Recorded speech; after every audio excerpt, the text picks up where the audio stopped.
guys, so today we are going to tackle pizza, better known as the most perfect food on the entire planet. We're going to start by whipping up our crust, and then we're going to top it and pop it in the oven, and then enjoy some gooey, crunchy, crispy deliciousness just in time for dinner tonight. So let's go ahead and get started on our crust. Okay, so when making pizza dough, the key to having it turn out properly is your yeast. If you are using a dry packet, then it will have exactly the amount you need, as well as instructions about whether or not you need to proof your yeast. Some companies offer a packet of pizza yeast that can be mixed directly into your dry ingredients for the dough and does not require proofing. I am using regular old active dry yeast though, so I do need to proof mine.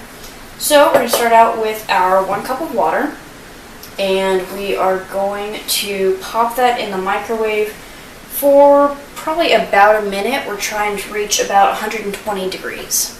Okay, so I have just pulled my water out of the microwave. It actually only took about 45 seconds, and I did check it with my handy dandy probe thermometer. The main thing about yeast is that it does need warmth to activate. However, any higher than 120 and it does start dying. So you need to find that sweet spot between 115 and 120. We're going to start off with our sugar, and we need 1.5 teaspoons or half a tablespoon. 1.5.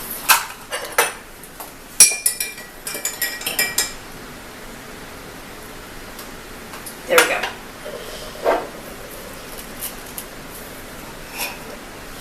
And then if you are using the jar of yeast, as I am doing, then the equivalent to 1 packet of yeast is 2.25 teaspoons.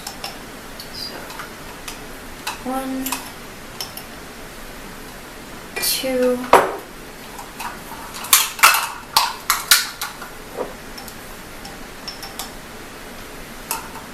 and 1/4. Okay, so we have our yeast proofing, and it doesn't really look like it's doing anything yet, but I can definitely smell it working. So we're going to leave that alone and prep our dry ingredients, starting with 1 cup of your favorite all-purpose gluten-free flour, 1 cup of rice flour, 1/4 cup coconut flour, 2 teaspoons of xanthan gum, and 1 teaspoon of salt. And let's give this a quick mix to blend together before we start adding liquids.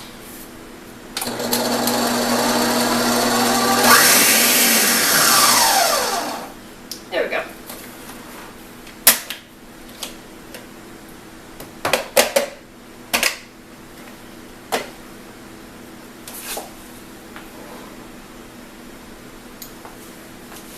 Alright, that looks good. It's nice and foamy. And it smells like yeast. So, I'm going to just dump this in.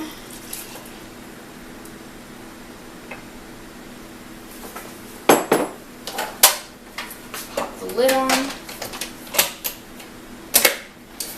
And as this mixes, we're going to pour in gradually our 3 tablespoons of oil. So, power, use the dough setting.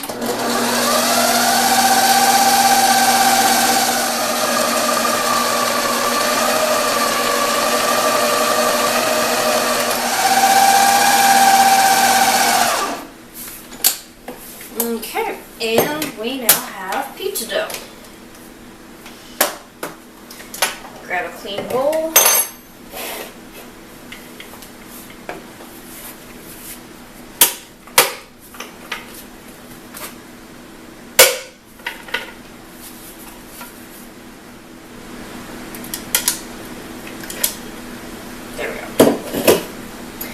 And just pick all the extra dough off of your processor pieces or mixer, whichever device you went with.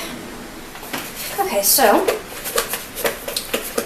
dough is in the bowl.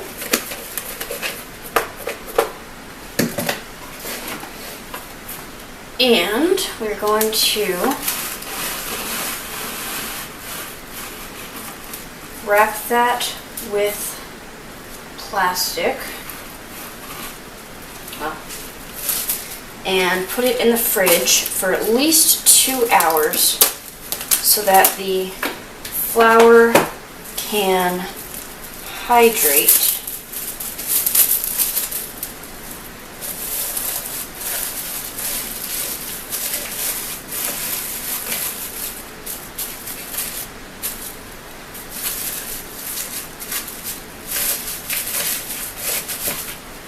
There we go. So, into the fridge.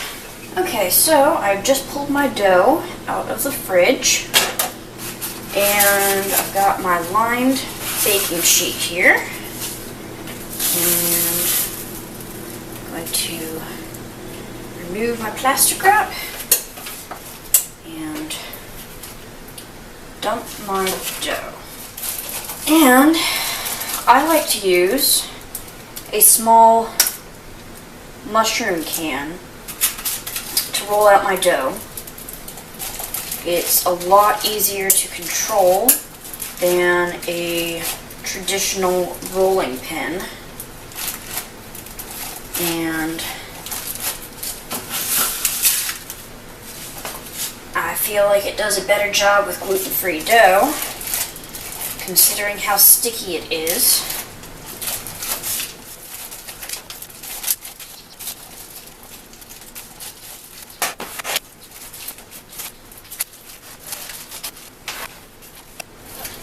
Okay, so we've got our dough flattened, and let's just fold over some of these messier edges so we get a clean shape. So if I had fresh spinach, fresh kale, fresh mushrooms, any of the drier toppings for pizza, then I would put those down now and then cover them with sauce and cheese. However, I'm going kind of simple tonight, so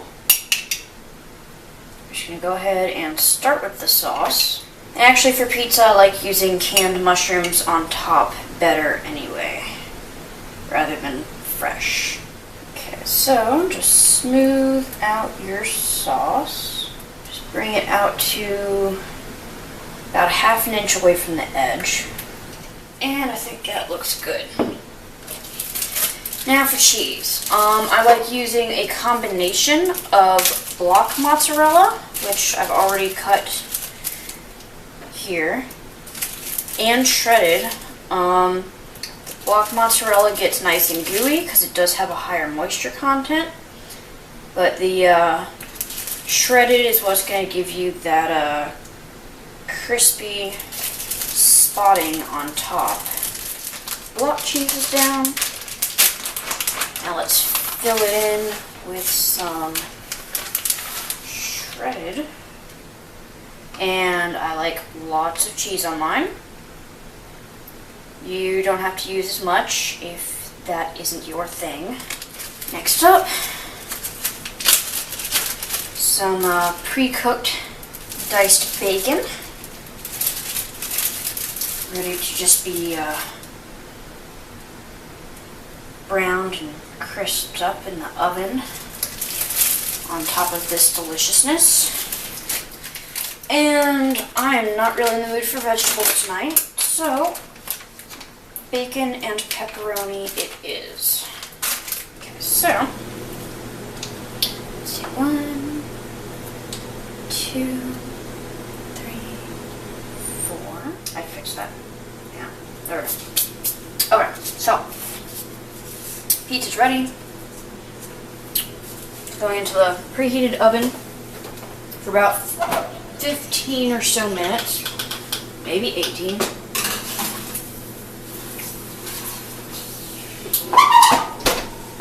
And then I'm gonna eat like half of it tonight, because pizza's the best. Oh, yes, that looks perfect.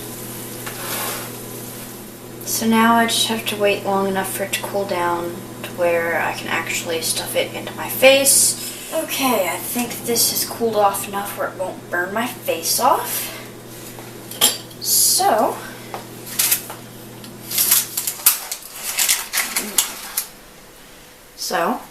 there you can see, perfectly done. Gorgeousness.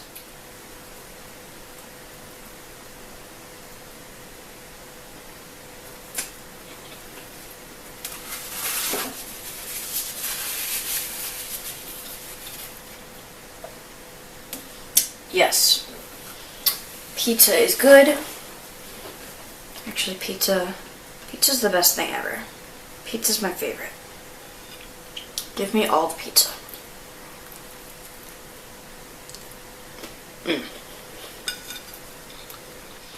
So yes, perfect homemade pizza. Super easy. The hardest part is really just waiting. I hope you guys enjoyed learning how to make your very own gluten-free pizzas from scratch. I'm going to devour another piece, so I will see you next time.